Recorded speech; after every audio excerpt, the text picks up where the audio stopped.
Baik, bismillahirrahmanirrahim. Assalamualaikum warahmatullahi wabarakatuh. Alhamdulillah wassalatu wassalamu ala Rasulillah wa ala alihi wa ashabihi wa man tabi'ahum bi ihsan ila yaumiddin. Allahumma shalli ala Muhammad wa ala ali Muhammad kama shallaita ala Ibrahim wa ala ali Ibrahim fil alamin innaka Hamidum Majid. Mohon yang di belakang ditutup pintunya biar ibu-ibu enggak kegerahan. Kalau ibu-ibu gerah, saya juga makin gerah. Tolong ditutup pintunya. Baik. Alhamdulillah ibu-ibu, gimana semuanya kabarnya? Alhamdulillah baik. Oh, ini kayaknya lagi di TPA ini. Alhamdulillah luar biasa, Allahu Akbar. Nah, ya. Ya, jadi ibu-ibu yang dimuliakan Allah Subhanahu wa taala, alhamdulillah hari ini kita bertemu dengan izin Allah Subhanahu wa taala ya. Di Departemen Sosial kita coba mengkaji terkait dengan daurah ummahat, dan hari ini insyaallah kita akan belajar dari sirah sahabiah, perempuan-perempuan hebat dalam sejarah Rasulullah sallallahu alaihi wasallam. Sebelum nanti ke sana gitu ya, saya ucapkan terima kasih kepada panitia yang sudah mengundang saya. Terus kemudian kepada ibu-ibu yang hebat juga ya, alhamdulillah. Sampai dari mana-mana, sampai ke Bekasi ya, ada yang dari Pamulang, paling jauh ya Pamulang. Ada yang dari Irian Jaya, Bu. Belum ada Bu. Ada on air melalui WIM channel. Ya. Ya ada ya. Jadi itu kemudian ibu-ibu hadir di sini tentu ya, ibu-ibu hebat, dan tentu tanpa ada kehadiran ibu-ibu, tanpa bisa hadir ke sini tanpa suami-suami yang hebat. Jadi saya pengen, ayo kita aplaus dulu buat suami-suami ibu-ibu semuanya. Ya, Allahu Akbar. Nah, ya. Jadi kalau sudah memposisikan suaminya hebat, nah ini ibu-ibu nanti akan terbawa hebat. Karena ada pepatah mengatakan, di balik seorang istri yang hebat ada suami yang hebat. Begitupun di balik seorang suami yang hebat ada hebat. Kira-kira suami ibu hebat nggak? Oh hebat, biar ke bawah ibu-ibunya hebat kan?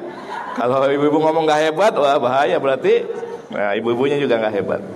Ya.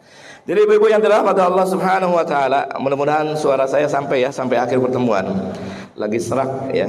Jadi kita hari ini akan belajar terkait dengan bagaimana Rasulullah SAW mentarbiyah sahabiah, mentarbiyah generasi terbaik yang ada di sekitar Rasulullah SAW. Nisaun haula Rasulullah SAW. Sudah fokus semua, fokus. Angka berapa Bu? Ibu fokus Bu? 3. Kata siapa 3? Ini angka berapa Bu?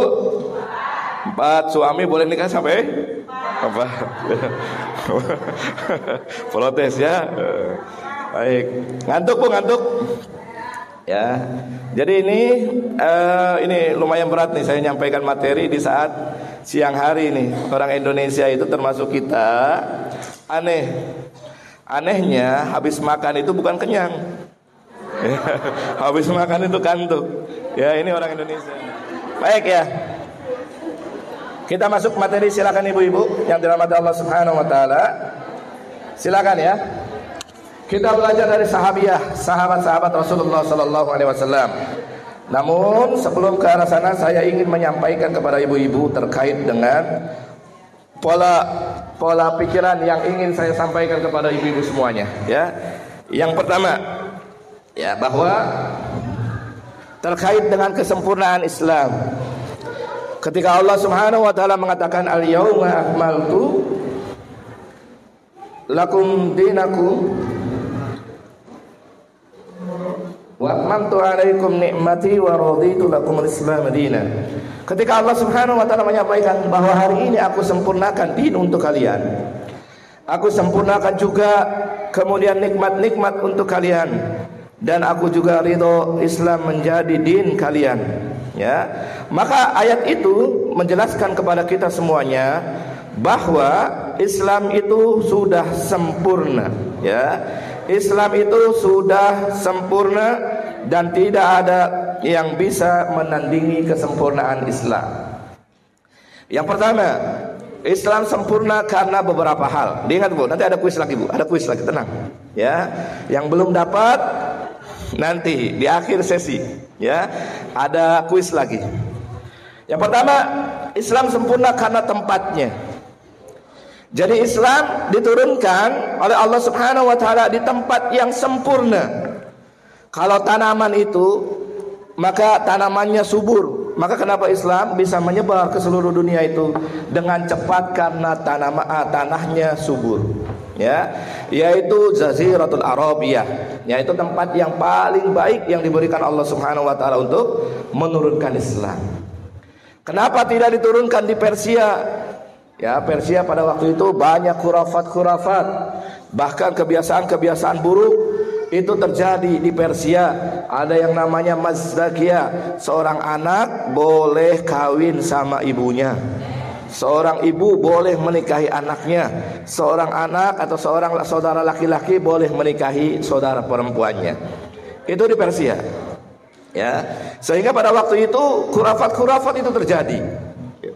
Bahkan hari ini warisannya ada. Apa warisannya? Nikah mut'ah. Tahu Bu? Tahu nikah mut'ah Bu?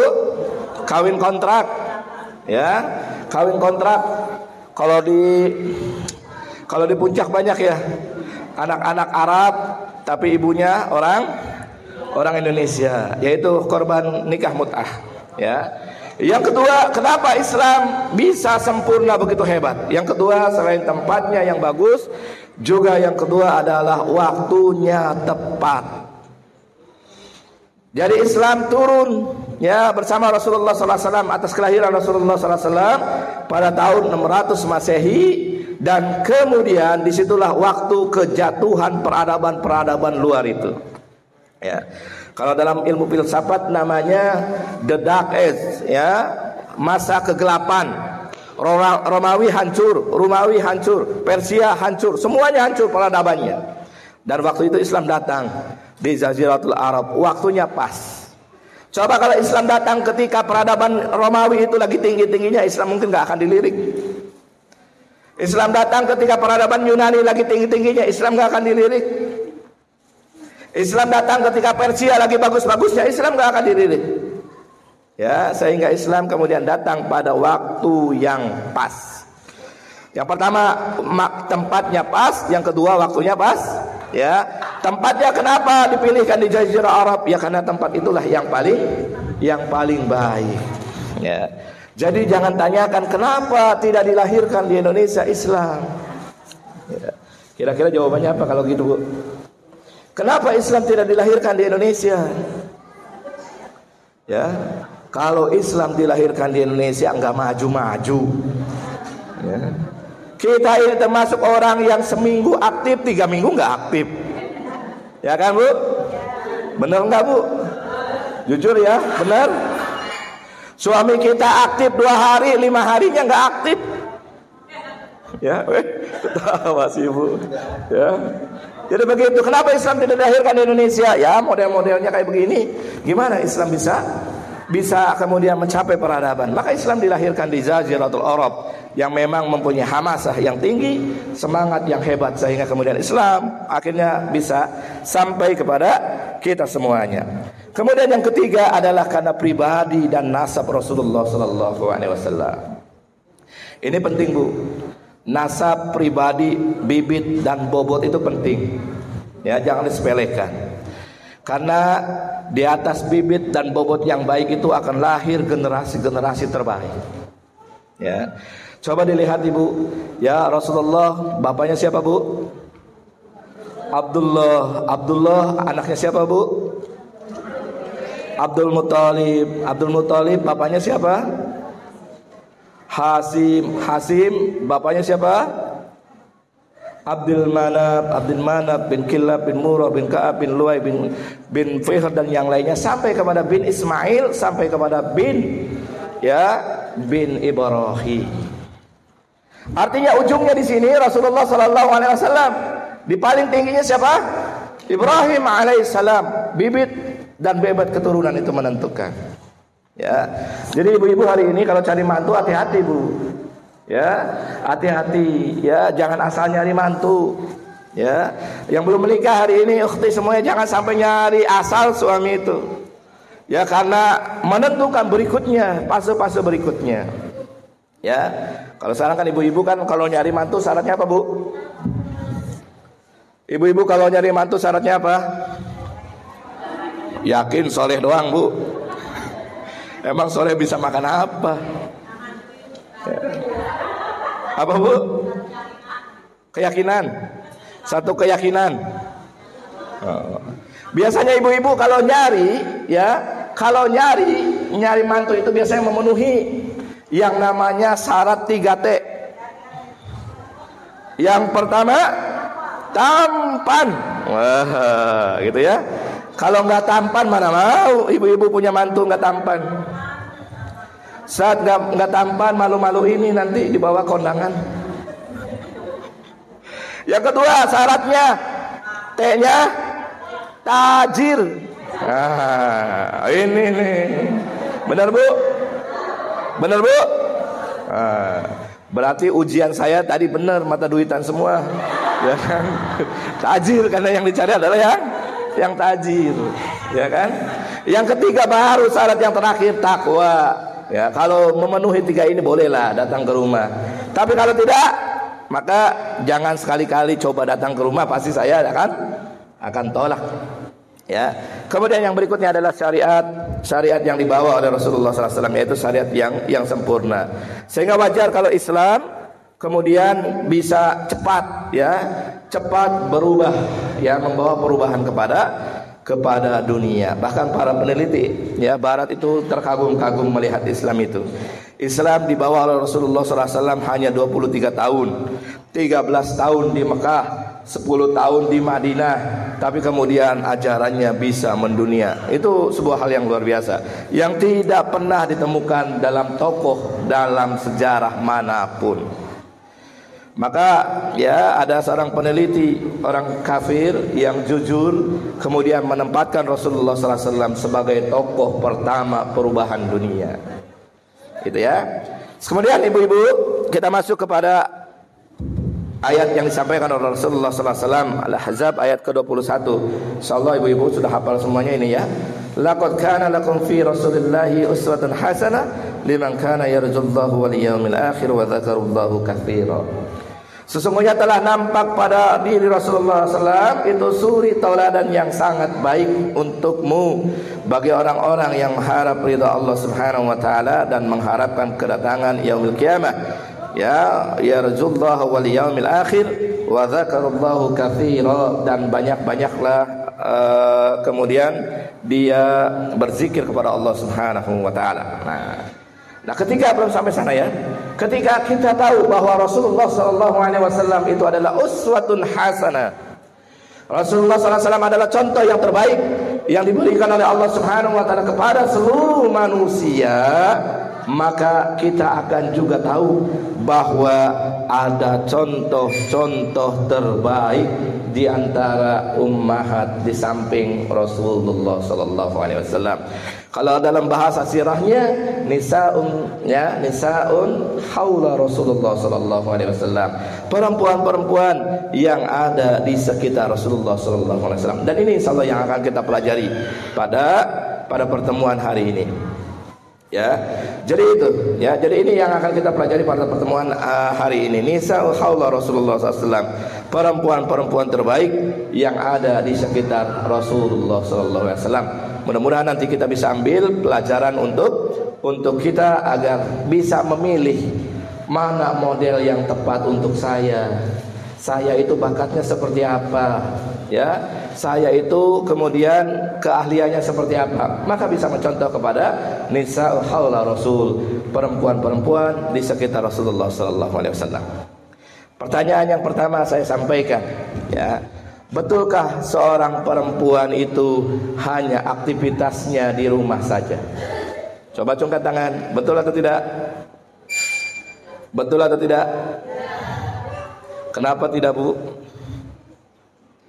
Ya, sebaik-baiknya perempuan yaitu yang nguplek aja.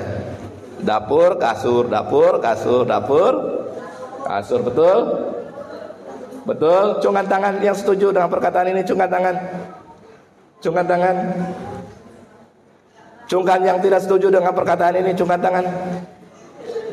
Ini yang mana ibu-ibu? Di pilihan yang pertama nggak ngacung, di pilihan yang kedua nggak ngacung. Yang mana ibu-ibu? Hah? Yang mana cungkan tangan? Siapa yang setuju bahwa aktivitas perempuan itu hanya di rumah? Cungkan tangan. Nggak usah ragu-ragu. Cungkan tangan. Aktivitas perempuan di rumah saja. Cungkan tangan. Nggak ada nih. Sekarang saya tanya yang kedua. Aktivitas perempuan selain di rumah mempunyai kewajiban untuk iqamatuddin berdasarkan kemampuan-kemampuannya. Cungkan tangan. Ibu yang mana ibu? Idem atau ragu-ragu ibu? Cungkan tangan yang tinggi, angkat. Oke, ya. Biar saya tahu ya, itu yang menjadi landasan untuk kita ya. Nah, sekarang kita masuk nih, hakikat perempuan, tabiat perempuan yang digambarkan oleh Al-Qur'an. Yang pertama adalah al-mar'atu shalihah, sebaik-baiknya perhiasan, dan yang kedua adalah seburuk-buruk atau sebaik-baiknya fitnah. Kira-kira kalau saya tanya ibu-ibu yang mana milihnya bu? Hah? Sebaik-baik perhiasan atau sebaik-baiknya fitnah? Baik ya. Ya, dalam hadis, beberapa hadis Rasulullah SAW. Putus. Dalam hadis Rasulullah SAW, yang pertama hadis riwayat Muslim, Rasulullah SAW mengatakan ad-dunya mata'un wa khairul mata'i ad-dunya al-mar'atu salihah. Dunia itu adalah, sesungguhnya dunia itu adalah perhiasan, dan sebaik-baiknya perhiasan adalah wanita yang salihah. Hadis pertama. Kemudian hadis kedua, ma taraktu ba'di finnas fitnatun adarru ala rijali minan nisa. Aku tidak meninggalkan fitnah yang lebih besar dari seorang laki-laki ala rijali minan nisa'i. Aku tidak pernah meninggalkan fitnah yang lebih besar untuk seorang laki-laki melainkan dari seorang perempuan. Kemudian ala fattakud dunya wattakun nisa, maka hendaklah kalian takut terhadap dunia dan hendaklah takut kepada perempuan. Takutnya bukan takut hakiki ya, suami dilarang kemana-mana, udah di rumah aja ya, itu bukan makna takut yang itu yang dimaksud ya. Jadi hakikatnya perempuan itu dua bu. Ibu-ibu mau pilih yang mana? Mau menjadi sebaik-baiknya perhiasan atau sebaik-baiknya fitnah untuk laki-laki lain? Ya, maka pilihannya pasti, kalau seorang perempuan yang salehah pasti milihnya untuk menjadi seorang yang paling baik, menjadi perhiasan. Ya, lalu batasannya, ya, batasannya buat ibu-ibu yang kemudian ingin aktif di luar. Secara hukum perempuan yang paling baik itu adalah perempuan yang di rumah. Tapi perempuan boleh berkarir, ya, boleh berjuang, boleh kemudian terlibat dengan perkara-perkara yang lainnya, asal dua syarat itu dipenuhi. Yang pertama, tidak berikhtilat dengan laki-laki. Yang kedua, menjaga pakaiannya sesyar'i mungkin. Itu syaratnya. Ya. Setelah kita tadi tahu ya, bahwa perempuan dibutuhkan oleh agama ini. Ya. Ibu-ibu hari ini nggak bisa diam saja di rumah. Kira-kira Islam itu bisa tegak kalau misalkan Khadijah cicing wae di imah. Ya. Padahal kalau kita lihat Khadijah radhiyallahu anha menjadi seorang entrepreneur, menjadi seorang pengusaha, menjadi seorang pedagang, yang kalau lihat dalam sirahnya maka kita akan temukan bahwa kemudian Khadijah itu yang memberikan bantuan kepada Rasulullah sallallahu alaihi wasallam. Ya, maka nanti kita akan lihat perempuan-perempuan hebat itu ya. Namun sebelum itu kita lihat ya kondisi perempuan sebelum Islam. Sampai jam berapa?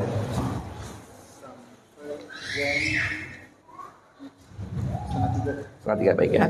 Kondisi sebelum Islam kita lihat ibu ya. Di Yunani bagaimana perempuan itu sebagai pemuas syahwat dan taubahnya seperti pelacur, sehingga pelacur pada zaman Yunani itu memiliki kedudukan yang tinggi, bahkan menjadi hikayat-hikayat untuk para pelacur. Nah, ini ya. Jadi sebelum Islam itu datang di Yunani ini, bagaimana Yunani itu menempatkan kondisi seorang perempuan. Ya, Perempuan itu ya tidak lebih hanya pemuas syahwat saja, ya, seperti pelacur-pelacur. Maka kemudian di Yunani itu ada yang namanya mitos-mitos, hikayat-hikayat, yang kemudian dewa kawin dengan perempuan, anaknya anak dewa. Sering lihat Hercules, Bu, Hercules? Ya, itu anak dewa, itu setengah dewa. Ya, setengah dewa. Ya, kalau di kita ada yang namanya setengah wali. Ya, Bu ya. Setengah wali, setengahnya lagi gila. Ya. Kemudian di Romawi menempatkan perempuan sebagai pelayan, budak syahwat yang tidak mempunyai kebebasan. Laki-laki di Romawi hidup di atas persaingan untuk meraih para wanita yang dipasang, gitu ya. Perempuan-perempuan di Romawi itu dipasang. Seperti dulu mungkin di Surabaya itu ada doli, ya. Jadi perempuan itu kayak di akuarium dipasang, gitu ya. Nanti laki-laki yang dari luar bisa milih yang ini, gitu ya, dibayar kemudian dibawa. Bahkan di Romawi sangat memudahkan dalam menceraikan perempuan. Perempuan, ya, bahkan para perempuan menghitung kebaikan hidup mereka berdasarkan jumlah suami yang pernah mereka miliki. Jadi di Romawi itu, Bu, ya, perempuan dianggap mulia itu kalau banyak kawin, Bu. Ya, jadi kawin cerai, gitu ya. Suaminya berapa? 32. Gitu ya. Maka itu di Romawi itu mulia. Ya, karena hebatnya perempuan di peradaban Romawi itu sejauh mana atau sebanyak apa suami yang pernah dimilikinya, ya. Sedangkan di Persia menempatkan perempuan sangat tidak adil, hukuman yang sangat berat bisa menimpa perempuan yang melakukan kesalahan kecil. Dan jika perempuan terjatuh di alam kesalahan yang sama, maka perempuan itu harus membunuh dirinya, ya. Dan ketika sedang haid, maka perempuan akan diungsikan ke tempat yang sangat jauh. Jadi ketika haid nih, ibu-ibu, misalkan di sini yang lagi kotor, maka akan diungsikan ke tempat yang jauh, ya, karena dianggap sebagai kotoran. Ya, begitupun dengan peradaban yang lain, ya. Cina juga sama, menempatkan perempuan itu sebagai objek seks bebas. Perempuan hanya menerima perintah dan melaksanakannya dan tidak memprotesnya. Perempuan tidak boleh mendapatkan waris. Di India menempatkan perempuan menjadi seorang budak. Untuk perempuan perawan, maka ia menjadi budak bapaknya. Dan yang sudah menikah, ia menjadi budak suaminya. Dan untuk yang sudah cerai, janda, maka ia budak anaknya. Wah, gitu ya. Jadi ini beberapa gambaran terkait dengan bagaimana posisi perempuan sebelum Islam datang. Ya, begitu hancurnya. Ibu-ibu beruntung sekarang, ya, berbahagia sekarang setelah kedatangan Islam. Ibu-ibu mau kemana? Bebas hari ini. Yang penting menggunakan pakaian syar'i, tidak bertabarruj, ya, seperti tabarrujnya jahiliyah. Dan kemudian berikutnya itu adalah tidak berkhalwat dengan laki-laki, dan yang berikutnya mendapatkan izin suami buat yang sudah menikah. Ya, itu syaratnya.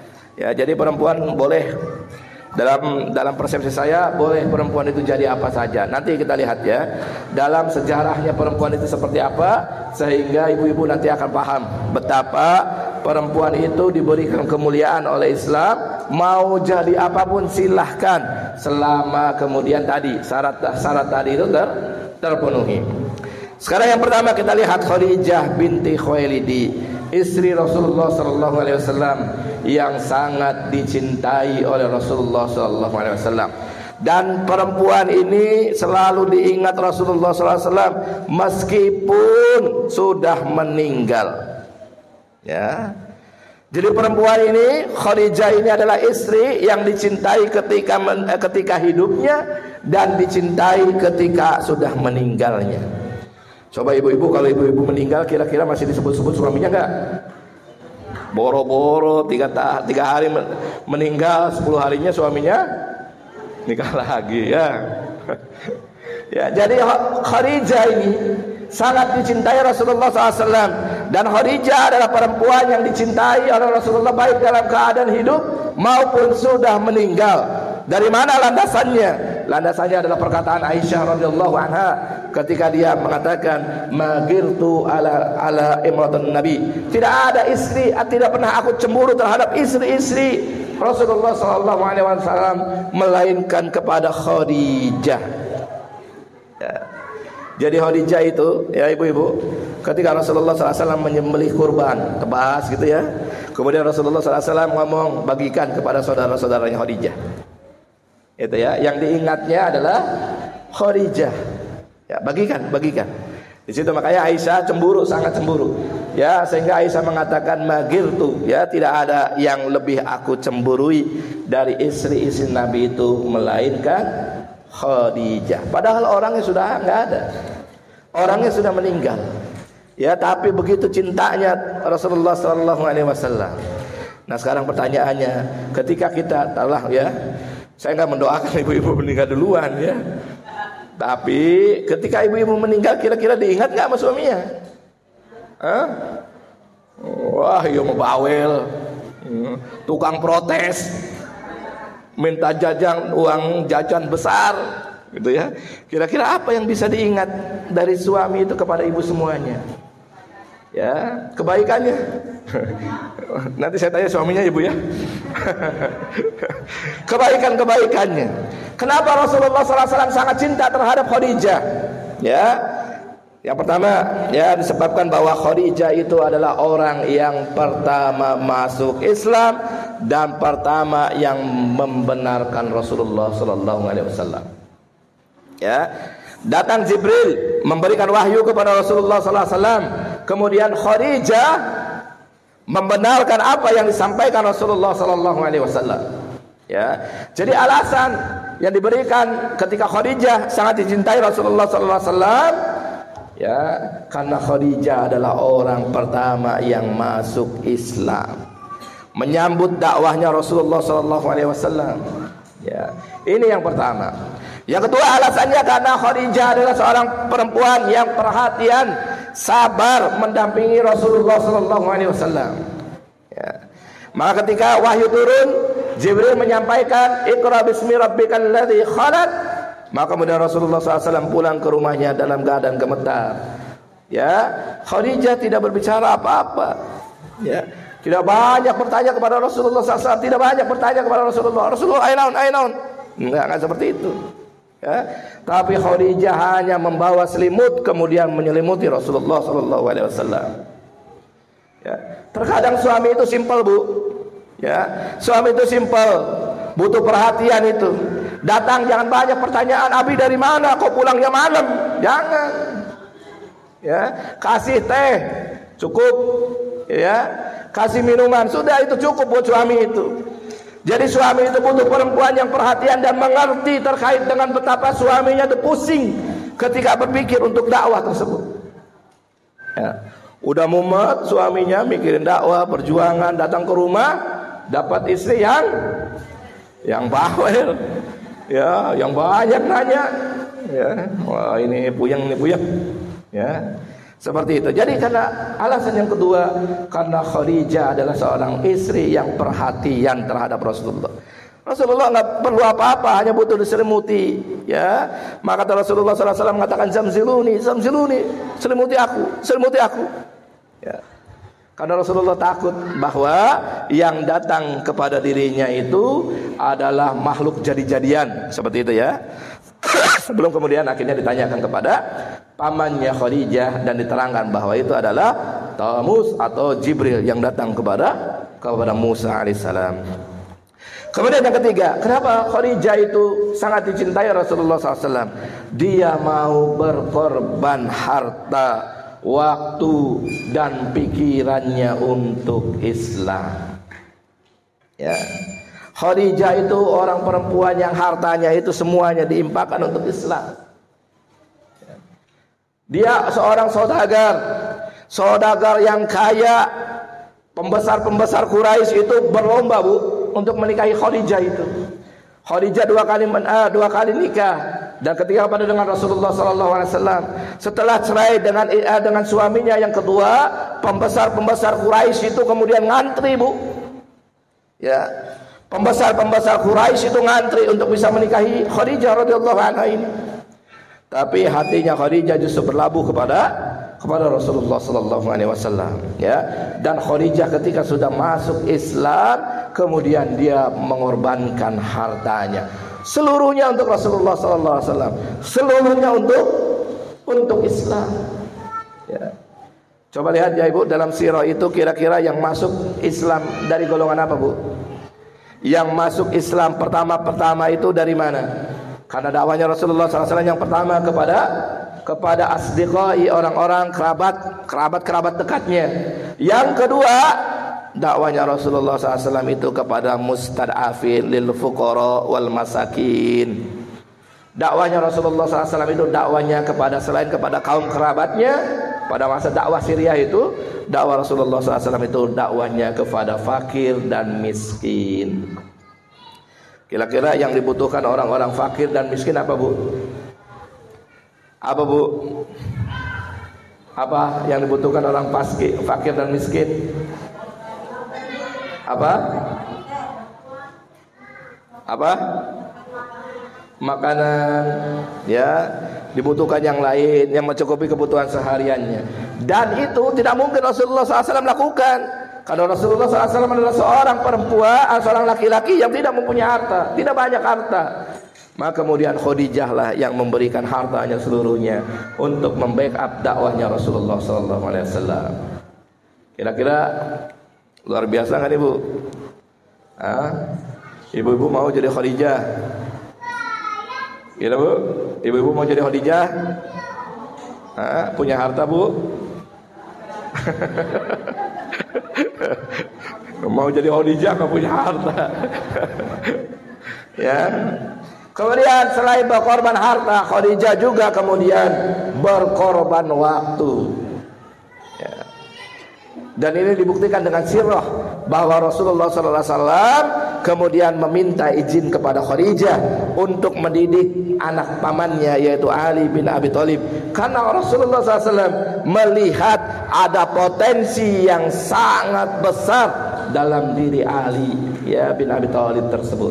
Maka Rasulullah SAW meminta, ya Khadijah, bisakah kamu izinkan saya agar saya kemudian mendidik anak paman saya yaitu Ali bin Abi Thalib? Khadijah ngomong, tidak ya Rasulullah, nanti waktunya berhabis dengan saya, nanti begini-begini. Tidak, Khadijah, silahkan Rasulullah SAW.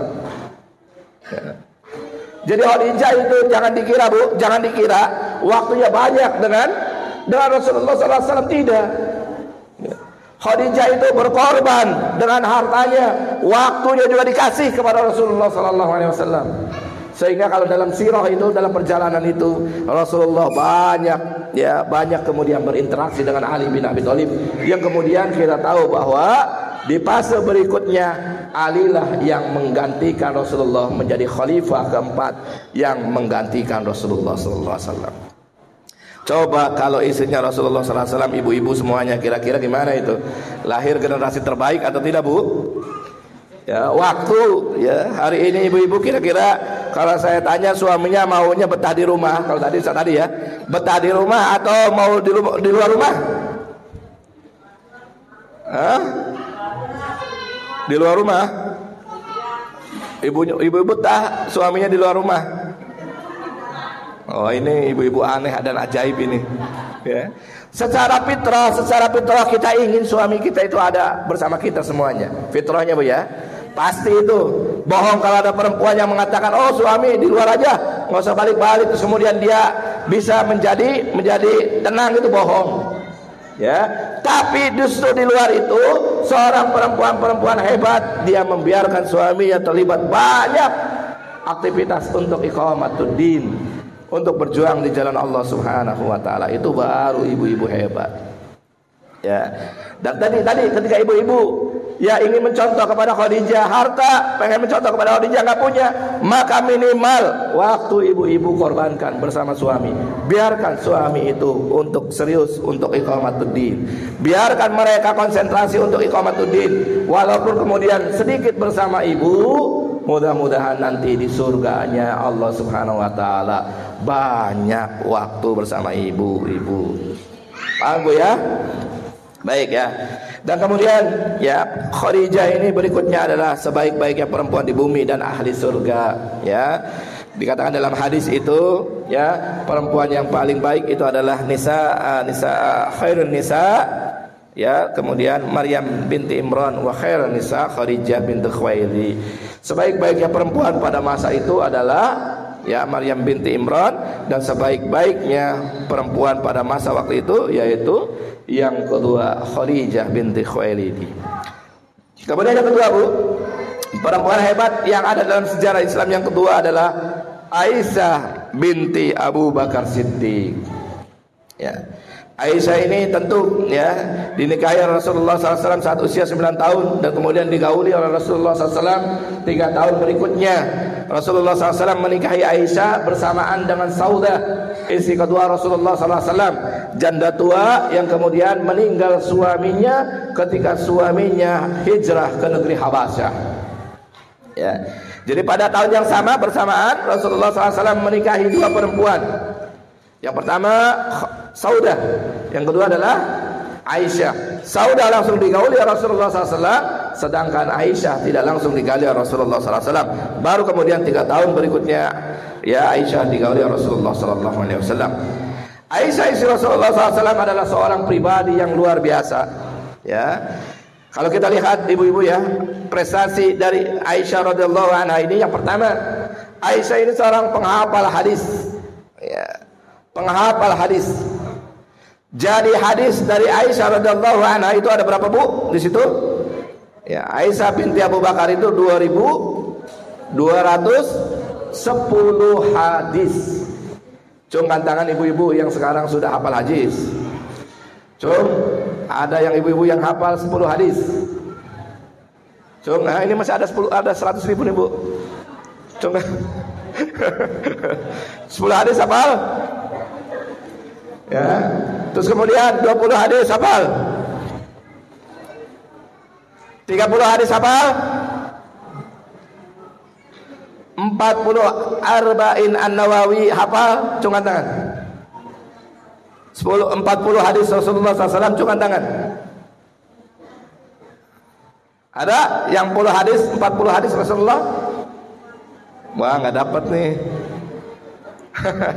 Nggak dapat. Ada cungkan tangan yang hafal 40 hadis Rasulullah SAW, arba'in an-Nawawiyah. Belum? Seminggu lagi hafal? Insya Allahnya Indonesia Arab nih. Kalau insya Allahnya Arab, insya Allah dipenuhi. Kalau insya Allahnya Indonesia, besok-besok nggak dipenuhi. Ya.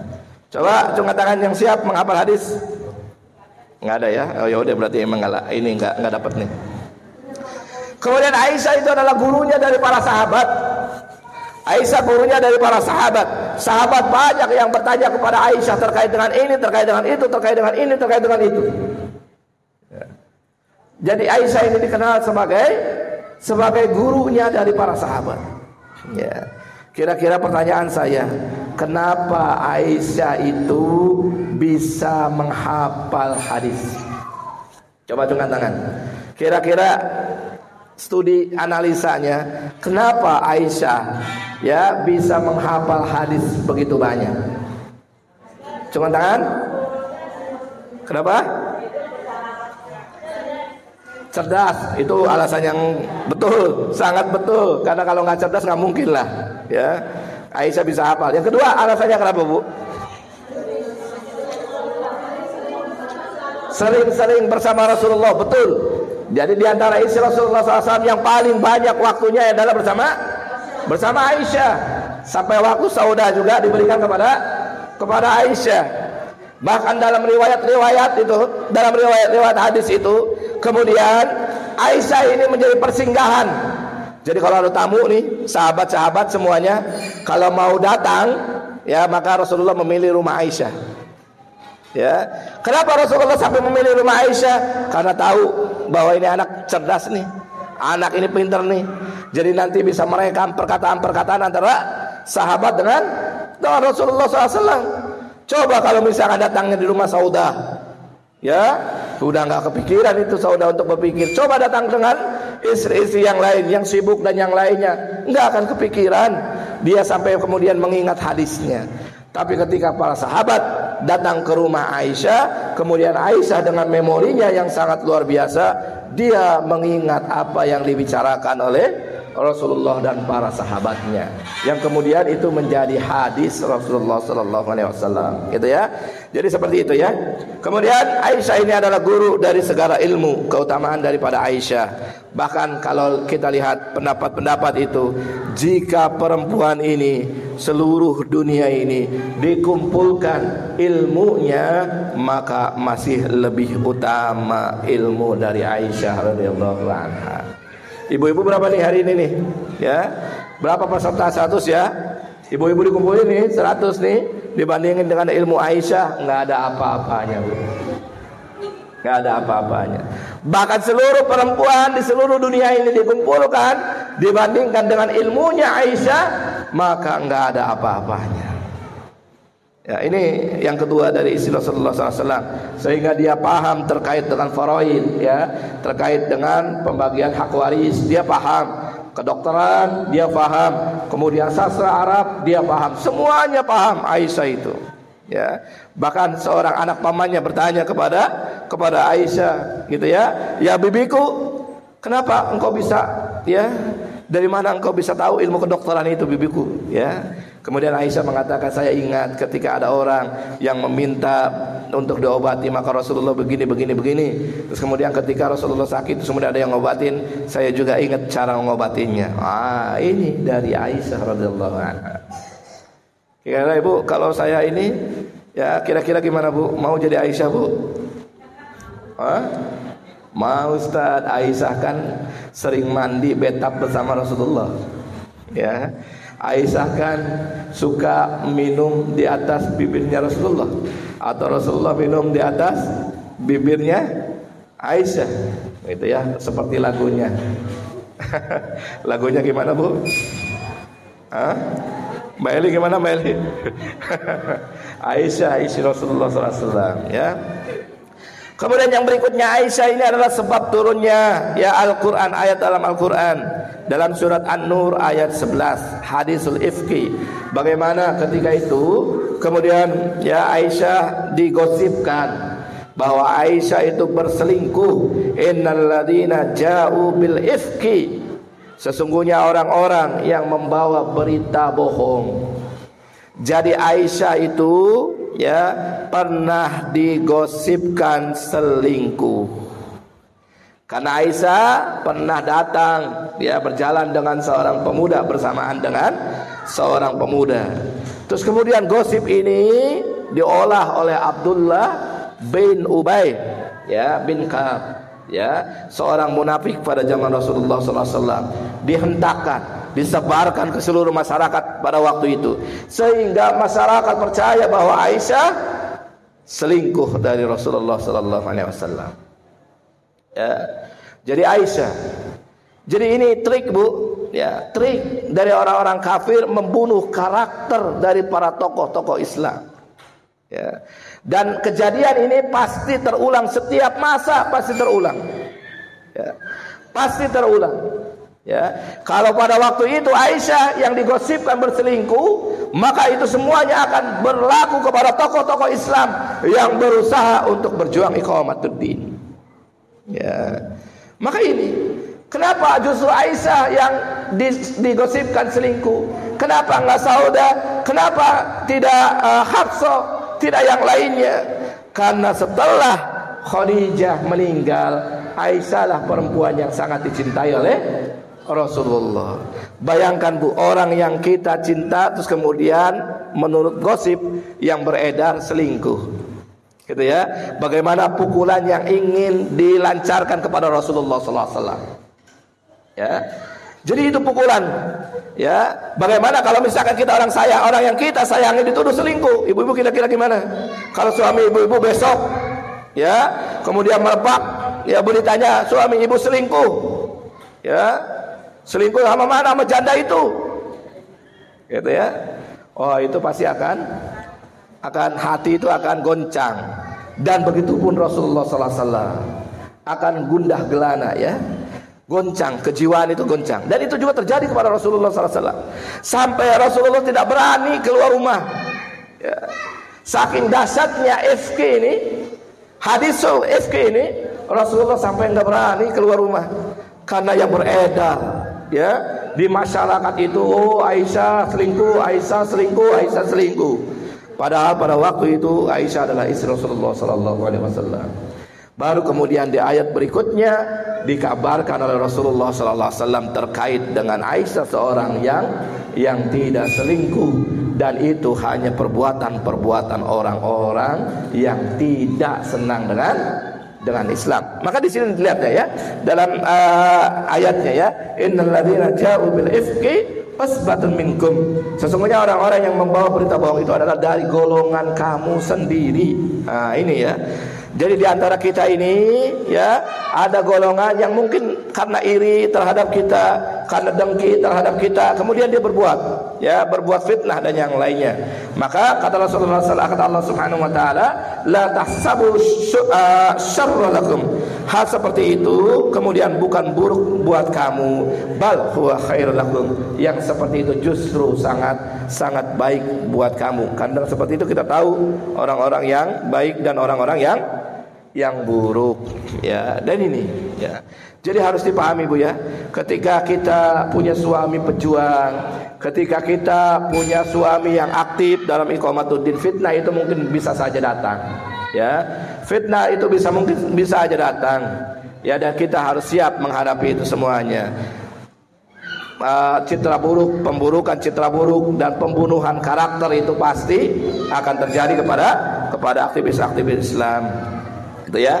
Kalau dalam masa sekarang itu ya, ibu-ibu mungkin ingat ketika Habib Rizik digosipkan dengan ya chat mesum dan yang lain-lainnya, itu emang karakter ya, memang tokoh itu hendak dibunuh karakternya ya sehingga seperti itu ya. Yang ketiga yang kita lihat, misalkan sahabi Rasulullah SAW adalah Hafsah binti Umar bin Khattab. Hafsah adalah anak Umar bin Khattab dan istri keempat setelah Aisyah radhiyallahu anha. Hafsah menjadi janda dalam usia yang sangat muda, 18 tahun ya. Kalau kita ini ya ibu-ibu ya bisa bayangkan ya, 18 tahun sudah jadi janda Bu ya, karena meninggal suaminya. Suami Hafsah termasuk orang yang berjuang, termasuk orang yang hijrah ya ke Habasyah dan kemudian juga hijrah ke Madinah. Dia juga ikut berperang dalam perang Badar dan juga berperang dalam perang Uhud, dan kemudian dia meninggal karena luka-luka. Dan berita meninggalnya suaminya Hafsah ini kemudian membuat Umar bin Khattab sedih, sehingga kemudian Umar bin Khattab berusaha memberikan atau mencari solusi untuk suami Hafsah ini ya. Jadi kemudian Umar berangkat ke rumah Abu Bakar Siddiq, menawarkan Hafsah untuk menjadi istri Abu Bakar Siddiq. Kemudian ditolak oleh Abu Bakar Siddiq. Kemudian Umar sedih dan kemudian berangkat kepada rumahnya Utsman bin Affan dan menawarkan yang sama agar Utsman mau menikahi Hafsah, dan Utsman pun menolak, tidak mau menikahi Hafsah. Maka Umar tambah sedih, ternyata anaknya nggak laku gitu ya. Dalam bahasanya, saya tawarin kepada Abu Bakar, kok Abu Bakar nggak mau. Saya tawarin kepada Utsman, kok Utsman nggak mau gitu ya. Ada apa ini, kok ada masalah apa dengan anak saya, kok sampai nggak ada yang mau menikahi Hafsah ini. Kemudian akhirnya Abu Bakar datang kepada Rasulullah sallallahu alaihi wasallam, dan kemudian Rasulullah sallallahu alaihi wasallam mengatakan bahwa Hafsah akan mendapatkan suami yang lebih baik daripada Abu Bakar dan lebih baik dari Utsman, dan Utsman pun akan mendapatkan istri yang lebih baik daripada Hafsah. Ya, akhirnya Hafsah itu dinikahi oleh Rasulullah sallallahu alaihi wasallam, dan Utsman mendapatkan Ummu Kulsum, putrinya Rasulullah sallallahu alaihi wasallam. Maknanya ini menjadi ibrah pelajaran Bu ya, menjadi pelajaran buat kita bagaimana ya karakter para sahabat itu sangat risau, dan mereka itu sangat ingin saling melindungi antara sesamanya ya. Abu Bakar itu kalau tidak mendengar hadis bahwa Rasulullah menyebutkan Hafsah, Abu Bakar itu pasti akan mengambil Hafsah itu ya, karena Abu Bakar akan melindungi anak dari para sahabatnya, daripada Umar bin Khattab. Utsman bin Affan kalau tidak mendengar Rasulullah menyebutkan Hafsah, pasti Utsman bin Affan akan mengambil Hafsah tersebut menjadi istrinya. Cuma karena Utsman mendengar Rasulullah sering menyebutkan Hafsah, maka Utsman tahu bahwa Rasulullah ingin meminang Hafsah tersebut. Nah, ini yang hari ini langka di umat Islam. Bagaimana kita saling melindungi antara sesama orang-orang yang beriman kepada Allah Subhanahu wa taala. Ya, ini yang hari ini langka. Ya, kita kemudian saling peduli, care. Ada janda sana, ada janda. Kira-kira ada janda suami ibu mau ditawarkan? Gimana bu? Mau bu? Kalau ada janda terus kemudian udah gitu ya, ayah nikahin aja, kasihan. Dia kan sudah ada dalam jamaah. Kira-kira mau bu? Maunya nggak ikhlas ini. Maunya nggak ikhlas. Padahal itu yang dicontohkan oleh para sahabat, ya. Itu yang dicontohkan oleh Abu Bakar, Utsman, dan kemudian Rasulullah SAW. Bagaimana melindungi anak dari saudara-saudaranya. Ya. Dan itu hari ini menjadi hal yang mahal hari ini. Karena memang nanti ya perempuan-perempuan itu kemudian mereka lebih mencintai atau sangat mencintai suaminya, yang hal itu tidak boleh di dalam syariat Allah Subhanahu wa taala. Nah, Hafsah ini termasuk seorang perempuan yang meriwayatkan hadis. Kalau Aisyah tadi 2210, Hafsah ini enggak banyak ya, enggak banyak, hanya meriwayatkan 50 hadis. Tapi Hafsah punya kelebihan yang tidak dimiliki oleh Aisyah. Ya. Aisyah pintar, tapi tulisannya jelek. Gitu ya. Pernah Bu lihat Bu orang pintar tapi tulisannya jelek? Pernah ya? Dokter ya. Dokter itu pintar tapi tulisannya Ibu bisa baca enggak? Nggak bisa. Pintar tapi tulisannya jelek, gitu ya. Hafsah pintar, tidak secerdas Aisyah tentunya ya, tidak secerdas Aisyah, tapi dia memiliki kemampuan dalam pandai baca dan tulisnya, sehingga kemudian ya Rasulullah SAW memberikan tugas khusus kepada Hafsah agar kemudian Hafsah ini menjadi orang yang menuliskan Al-Quran. Ya. Jadi ketika semua para sahabat ya Rasulullah memerintahkan uktub ya, jika itu dari Al-Quran, jika itu hadis maka jangan tulis tapi hafalkanlah ya. Jika itu dari Al-Quran maka para sahabat diperintahkan untuk menulis semuanya. Ada yang menulis di pelepah kurma, ada yang nulis di macam-macam lah gitu ya, termasuk Hafsah ya, menulis dari pelepah-pelepah dan yang lain-lainnya. Sehingga ketika pada masa Abu Bakar Siddiq ya, Abu Bakar Siddiq memerintah, kemudian sekitar 70.000 pasukan, 70.000 orang kaum muslimin murtad daripada Islam ya. Jadi ketika masa Abu Bakar Siddiq itu masa yang paling riskan. Yang pertama, Abu Bakar harus memerangi orang yang tidak mau bayar zakat. Yang kedua, Abu Bakar ini kemudian ketimpaan orang-orang yang murtad dari Islam ya, Musailamah Al-Kadzab ya, dan nabi-nabi yang lainnya. Ada 3 nabi ya ketika Rasulullah SAW meninggal tersebut. Yang paling besar pengaruhnya adalah Musailamah Al-Kadzab, sehingga 70.000 pasukan orang kaum muslimin itu murtad Bu, bareng-bareng, rame-rame ya, dan mereka beralih kepada Musailamah, sehingga kemudian terjadi pertempuran kaum muslimin. Abu Bakar memerintahkan serang, terus kemudian pasukan Musailamah, dan di situ berguguran para penghafal Al-Quran. Pasukan musuh 700 orang meninggal, di pasukan kaum muslimin 70 orang meninggal, dan kemudian sehingga bapaknya Hafsah ini cemas, khawatir jangan-jangan kalau terus terjadi peperangan maka Al-Quran itu akan hilang di umat Islam. Maka Umar bin Khattab mengusulkan kepada Abu Bakar agar kemudian dibikin buku Al-Quran, pencatatan Al-Quran tersebut, dan itu disetujui oleh Abu Bakar, dan Abu Bakar meminta Hafsah lah yang kemudian mencatatkan terkait dengan Al-Quran tersebut, karena Hafsah memiliki keunggulan, yaitu bisa baca dan tulis dan bagus dalam baca tulis tersebut, sehingga mulailah pembukuan Al-Quran semuanya ya, sehingga dimulai pada zaman Abu Bakar, disempurnakan pada zaman Umar bin Khattab, dan berakhir pada zaman Utsman bin Affan, sehingga namanya Mushaf Utsmani, karena selesai pada masa Utsman bin Affan. Ya. Kemudian Hafsah ini termasuk ahli puasa dan salat.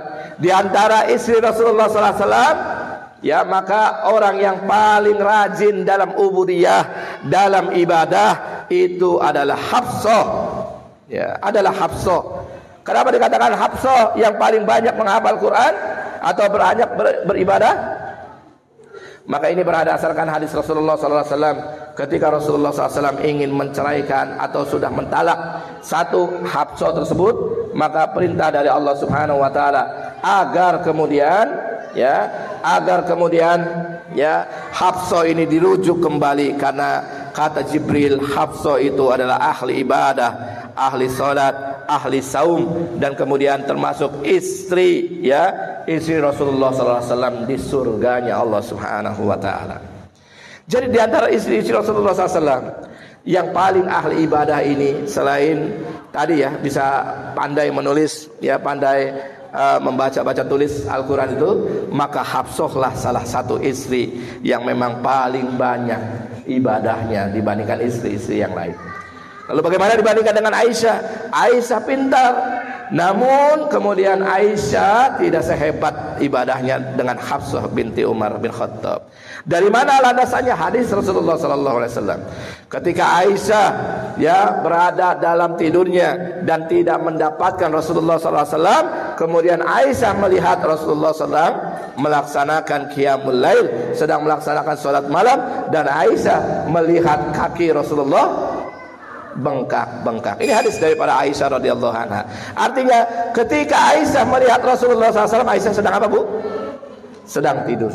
Ya, maknanya bahwa di antara istri Rasulullah SAW yang paling hebat ibadahnya adalah Hafsah, sehingga Hafsah tidak jadi ditalak oleh Rasulullah SAW. Kenapa Hafsah itu ditalak oleh Rasulullah SAW, dijatuhkan talak satu oleh Rasulullah SAW? Ini dalam surat At-Tahrim ayat 1 sampai ke 4 itu ibu-ibu bisa baca, bahwa kemudian Allah Subhanahu Wa Taala mengatakan, ya ayuhan nabi lima tuharrimu ma ahlallahu lak. Wahai Nabi, kenapa engkau mengharamkan apa-apa yang sudah Allah halalkan? Sebab nuzul daripada Al-Quran ayat surat Tahrim ini adalah peristiwa ketika Hafsah melihat Rasulullah SAW di rumah Hafsah sedang bermesraan dengan Maria Al-Qibtiyah. Seorang budak hadiah dari seorang raja Mesir, Maria Al-Qibtiyah, yang memberikan anak kepada Rasulullah bernama Ibrahim, namun kemudian meninggal. Ya. Jadi pada satu kesempatan Rasulullah tahu bahwa Hafsah itu tidak ada di rumahnya. Kemudian Rasulullah SAW mengajak Maria Al-Qibtiyah itu ke rumah Hafsah. Ya gitu ya. Terus kemudian Hafsah datang pulang ke rumahnya dan mendapatkan Rasulullah SAW sedang berduaan dengan Maria Al-Qibtiyah. Kira-kira ibu-ibu gimana nih? Oh, marah ya? Gimana ya kalau mendapatkan suaminya di rumah sedang berduaan dengan perempuan lain? Gitu ya. Dan yang kedua, riwayatnya itu sebab nuzulnya adalah peristiwa terkait dengan Zainab, yang kemudian ketika Rasulullah SAW dalam perjalanan mampir ke rumah Zainab, ya, salah satu istri Rasulullah SAW, untuk meminum madu.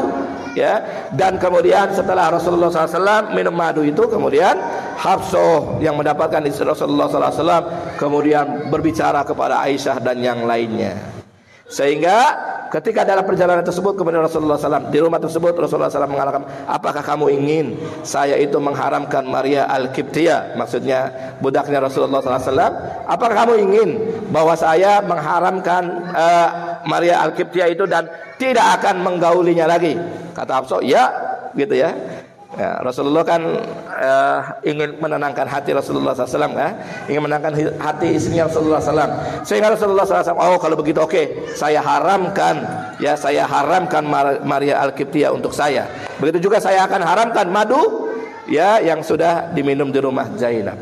Peristiwa itu langsung mendapatkan teguran dari Allah Subhanahu Wa Taala terkait dengan kekeliruan Rasulullah SAW, yaitu kekeliruan terkait dengan mengharamkan madu, dan kemudian yang kedua mengharamkan budaknya Rasulullah SAW yang memang dibenarkan halal dari segi syariah. halal dari segi syariah. Maka teguran dari Rasulullah SAW, ya ayuhan nabi lima tuharrimu ma halallahu lak, ya Nabi, kenapa kamu mengharamkan apa yang telah Allah halalkan bagimu?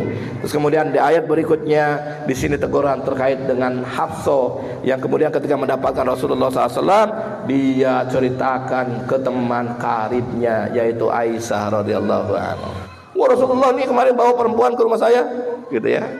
Seperti itu. Padahal ya Allah dan Rasul yang Maha tahu terkait dengan apa yang terjadi di rumah terkait dengan Hafsah tersebut. Cuma ya biasalah ya, wajar ya, seorang perempuan, seorang istri mendapatkan perempuan lain di rumahnya, pasti marah lah gitu ya. Yang salah dari Rasulullah adalah Rasulullah menuruti kemauan Hafsah untuk kemudian mengharamkan apa yang sudah dihalalkan oleh Allah Subhanahu wa taala. Maka teguran kepada Rasulullah SAW, dan yang kedua teguran kepada Hafsah binti Umar bin Khattab, karena Hafsah menceritakan hal seperti ini kepada Aisyah radhiyallahu anha untuk mendapatkan dukungan daripada Aisyah, gitu ya.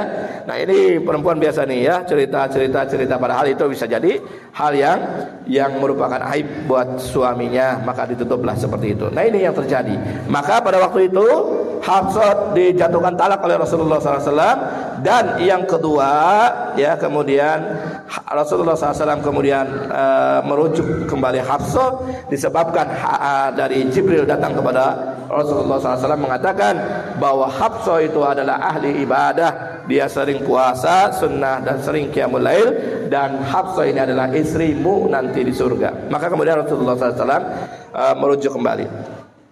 Yang berikutnya Ummu Salamah. Ya, Ummu Salamah ya. Ummu Salamah ini adalah nama aslinya Hindun bintu Umayyah bin Mughirah dan yang lainnya. Ya, jadi ketika ya suaminya Abu Salamah hendak menyusul Rasulullah SAW hijrah, ya hendak menyusul Rasulullah SAW hijrah ke Madinah, maka kemudian dicegah oleh kabilahnya. Ya. Suaminya berangkat, tapi Ummu Salamah dicegah oleh kabilahnya. Anaknya diambil oleh kabilah suaminya. Ya. Jadi Ummu Salamah itu diuji, suaminya berangkat ke Madinah, dia diambil sama kabilahnya, anaknya diambil oleh kabilah suaminya. Jadi diuji, ya jauh dari suami, jauh dari anak. Ya. Dan ini perkara yang dicintai, suami cinta dia, ya. Anak dia juga cinta, gitu ya. Maka kemudian diuji oleh Allah Subhanahu wa taala. Maka ayatnya qul in kana abaukum ya wa abanaukum wa ikhwanukum wa azwajukum wa asiratukum wa amwalun iqtarabtumuha wa tijaratun tahsawna kasadaha wa masakin tardawnaha habba ilaikum minallahi wa rasulihi wa jihadin fi sabilihi. Ya, jangan terlalu mencintai suami yang dan anak yang secara berlebihan, karena ya bisa jadi kita itu akan diuji dengan kecintaan kepada suami, kecintaan kepada anak yang kita jatuhkan secara berlebihan, ya.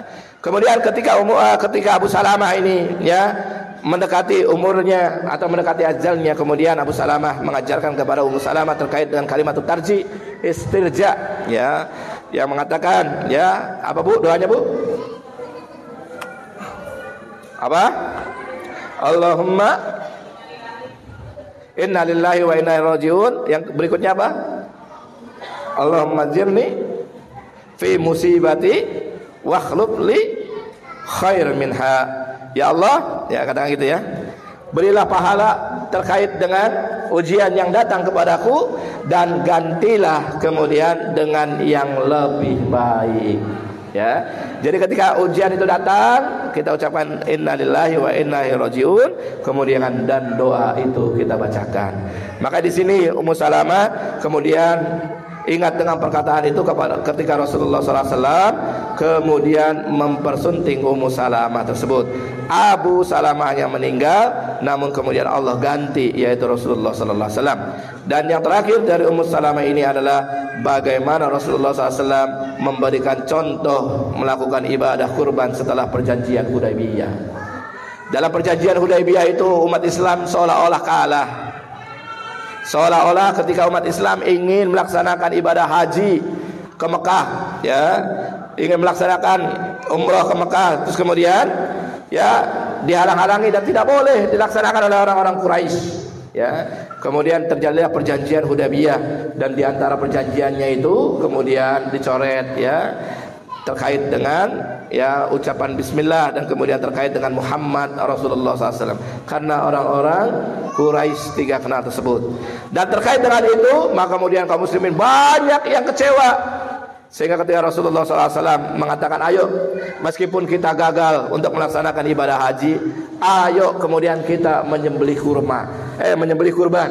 Ya, yang lain tidak mendengar, sahabat tidak mendengar semuanya, mereka nggak mau semuanya.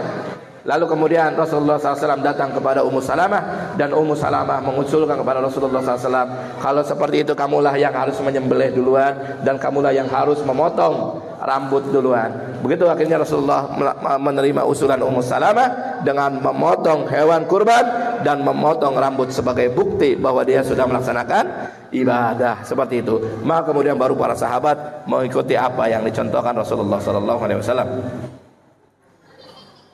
Berapa menit lagi ya? Sudah habis apa?